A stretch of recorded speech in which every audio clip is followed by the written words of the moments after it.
for example, he would ask me, where is the whole world? Good question. It's a very good question. Yeah. I'm talking about when he was 3 or 4. Yeah. And these sort of questions made me realize he's a little different.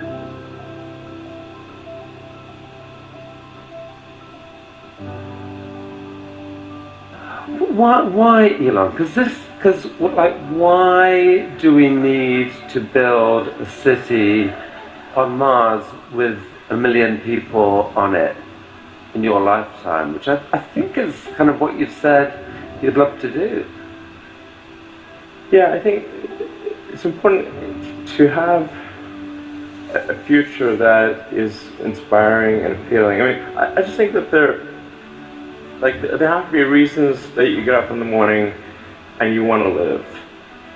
Like, why do you want to live? What's the point? What inspires you? What do you love about the future?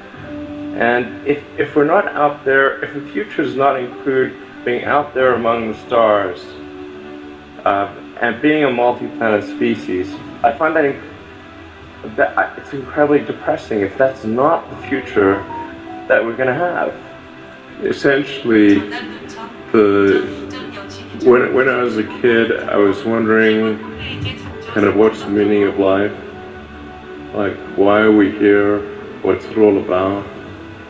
And I came to the conclusion that what really matters is trying to understand the right questions to ask. And the more that we can increase the scope and scale of human consciousness, the better we are able to ask these questions. The future must be in space for the human race. You really see this. This is not science fiction. This is actually going to be a fact. Absolutely. I think history fundamentally bifurcates in one of two directions. Either we are a multi-planet species and out there exploring the stars, or we are a single planet species waiting around for some eventual extinction event. And it's really that I personally find more motivating, which is going and setting up a base on Mars would just be the greatest adventure ever.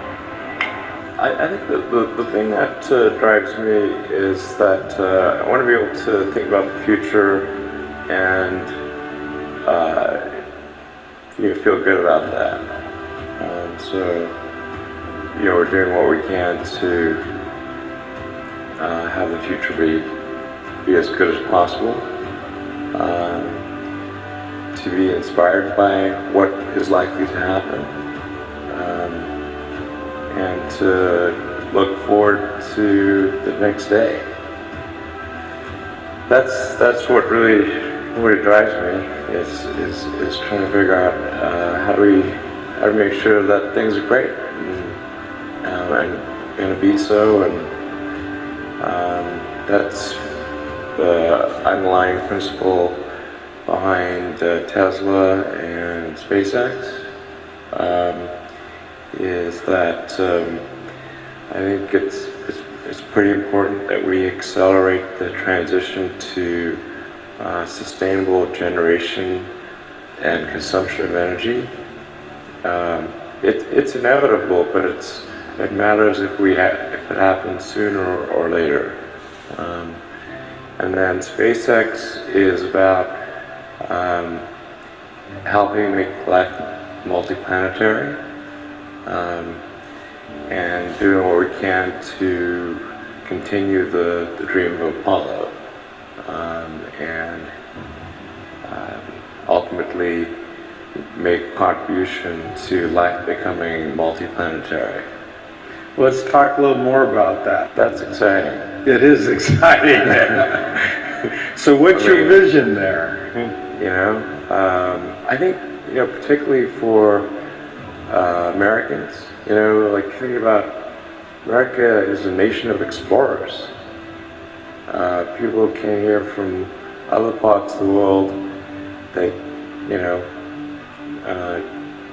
chose to give up the known in favor of the unknown.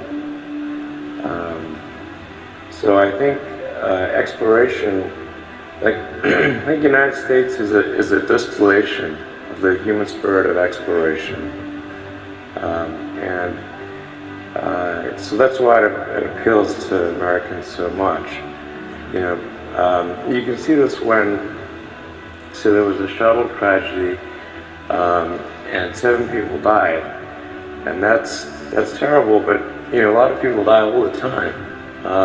But why do we care so much? Because it was the dream of exploration that was dying along with those people. That's why. So I think that there are certain things that are necessary to ensure that the future is good. Some of those things are, in the long term, having long-term sustainable transport and sustainable energy generation. And to be a spacefaring civilization, and for humanity to be out there among the stars and be a multi-planetary species.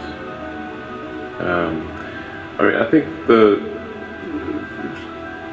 being a multi-planet species and being out there among the stars is important for the long-term survival of humanity, and that's one reason, kind of like life insurance for life collectively, life as we know it. But then the part that I find personally most motivating is that it creates a sense of adventure, and it makes people excited about the future.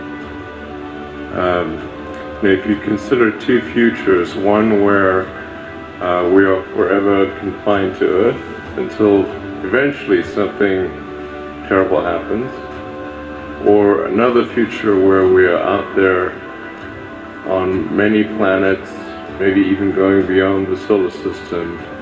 I think that second version is incredibly exciting and inspiring, and there need to be reasons to get up in the morning. You know, life can't just be about solving problems. Otherwise, what's the point? It's got to be things that people find inspiring and make life worth living. Try to be useful. Do things that are useful to your fellow human beings, to the world. It's very hard to be useful. Are you contributing more than you consume? To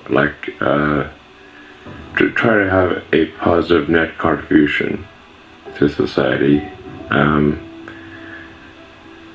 think that's the thing to aim for. Not to try to be sort of a leader for the sake of being a leader or whatever. A lot of time people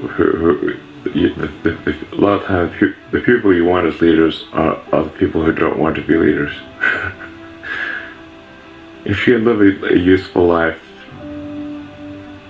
that is a good life. A life worth having lived. And like I said, I would encourage people to use the mental tools of physics and apply them broadly in life. They are the best tools. For reasons beyond the objective, we'll get there faster, it's like you want to do projects that are inspiring and that make people excited about the future. Life's got to be about more than just solving problems. You want to get up in the morning and say, yes, I'm looking forward to that thing happening. And I guess that was my essential disappointment with the California so-called high-speed rail. It's like I was looking at that, wow, and it's like, well, they've got better things. They did better things in Japan 30 years ago. They've got something way better in China. Why are we doing this and spending so much money on it? and it's going to take 20 years, and by that time we'll be 50 years behind what they've got in Japan. I mean,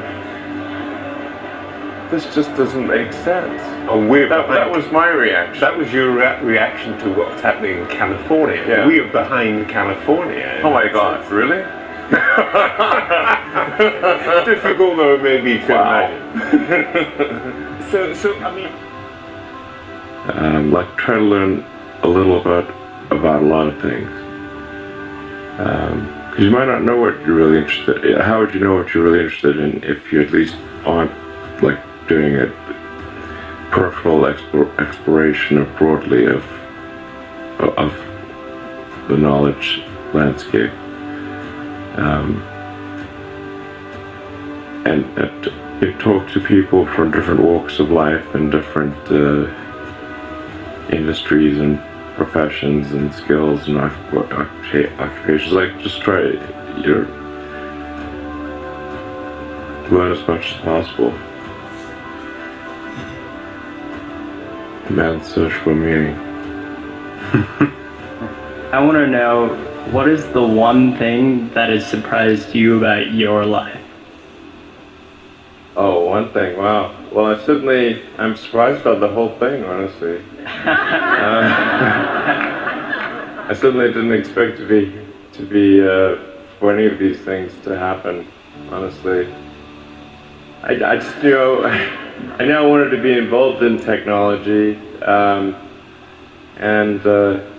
in fact, the only reason I started a company back in '95, an internet company, was because I couldn't get it. There were only a few internet companies, and I couldn't get a job at any of them. I tried to get a job at Netscape, and sent my resume in and tried hanging out in the lobby, but I was too shy to talk to anyone. And then I was like, okay, well, I guess I'll have to start a company because I can't get a job anywhere.